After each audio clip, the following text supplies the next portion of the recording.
মাত্র কয়েকদিন আগেও যার গলায় শোনা গিয়েছিল চরম ধ্বংসের সুর, আজ যেন তিনিই শোনালেন শান্তির বাণী। ইরানকে নিশ্চিহ্ন করে দেওয়ার জন্য মার্কিন প্রেসিডেন্ট ডোনাল্ড ট্রাম্প কতটা মরিয়া ছিলেন তা তার প্রতিটি কথাতেই স্পষ্ট ছিল।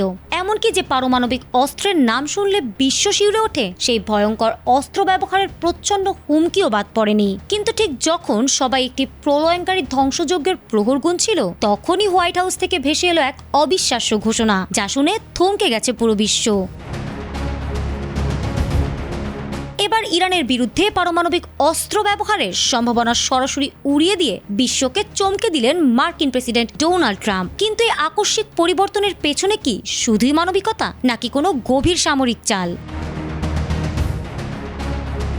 এপ্রিলের শুরুতেই সামাজিক যোগাযোগ মাধ্যমে রীতিমতো কাঁপন ধরানো হুঁশিয়ারি দিয়ে বলেছিলেন, আজ রাতেই একটি আস্ত সভ্যতা মারা যাবে, যার কখনোই ফিরে আসবে না। এমনকি ইরানের বিদ্যুৎ কেন্দ্র এবং অবকাঠামো গুঁড়িয়ে দিতে পাওয়ার প্ল্যান্ট ডে এবং ব্রিজ ডে পালনের হুমকিও দিয়েছিলেন তিনি। তার সেই কঠোর ভাষা বিশ্বজুড়ে পারমাণবিক যুদ্ধের আতঙ্ক ছড়িয়ে দিয়েছিল।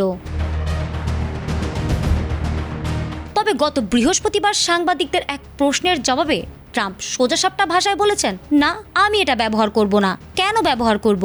সাধারণ সামরিক শক্তি দিয়েই তো আমরা তাদের মারাত্মকভাবে ক্ষতিগ্রস্ত করেছি।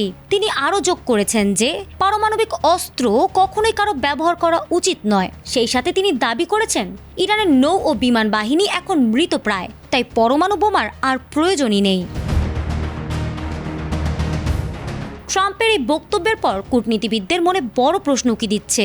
যে প্রেসিডেন্ট কয়েকদিন আগেও সভ্যতা ধ্বংসের ইঙ্গিত দিয়েছিলেন, তিনি হঠাৎ কেন এত নরম? তবে কি এটি ইরানের ওপর চরম চাপ সৃষ্টির কোনো নতুন কৌশল?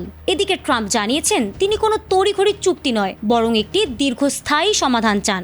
এখন প্রশ্ন হলো, ট্রাম্পের এই শান্ত রূপ কি কেবল একটি বড় ঝড়ের আগের স্তব্ধতা, নাকি চিরস্থায়ী শান্তির শুরু? সময় এবং ট্রাম্পের পরবর্তী পদক্ষেপই দেবে এই রহস্যের উত্তর। ফারহানা হক, এটিএন বাংলা।